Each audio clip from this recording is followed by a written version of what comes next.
човек кој што од прилика негде 15 години имал проблем со зависности, различни видови на зависности, ама углавном со конзумирање на хероин и метадон.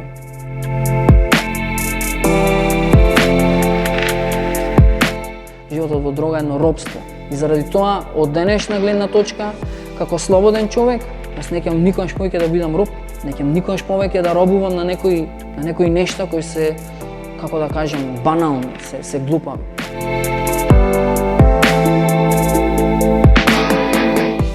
Останав да живеам сам, немаше никој околу мене, моите најдраги, најмили, некои ме напуштија, некои почина, некои едноставно не можеа ништо повеќе да направат за мене. И дојдов до тој момент да видам дека, значи, ако не превземам нешто, дека стварно ќе завршам на најлош можен начин.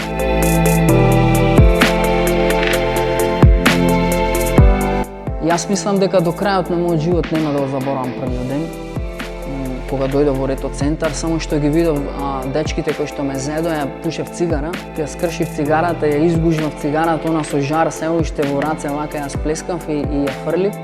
И првото прашање ми беше дали има надеж. И човекот кој што ме зеде, денес живееме заедно, ми рече, па затоа постоиме, зашто има надеж.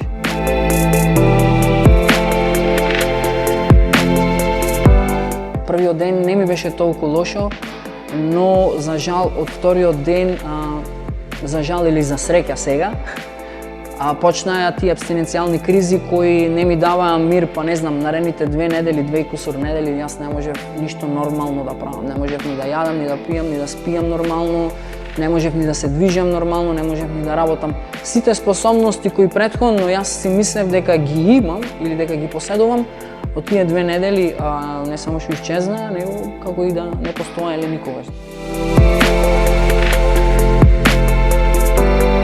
Рето центар како центар ја има, се заснова на библиски принципи.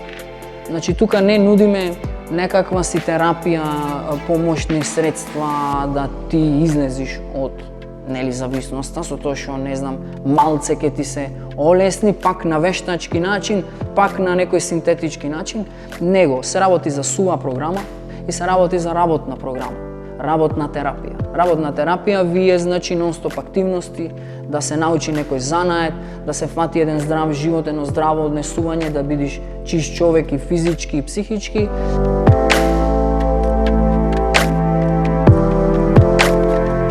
Најчесто јас со момците кога ќе влезат во центарот имаме една шала која што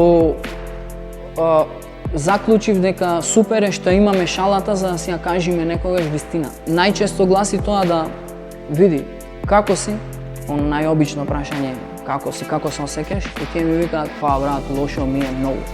Смекам супер.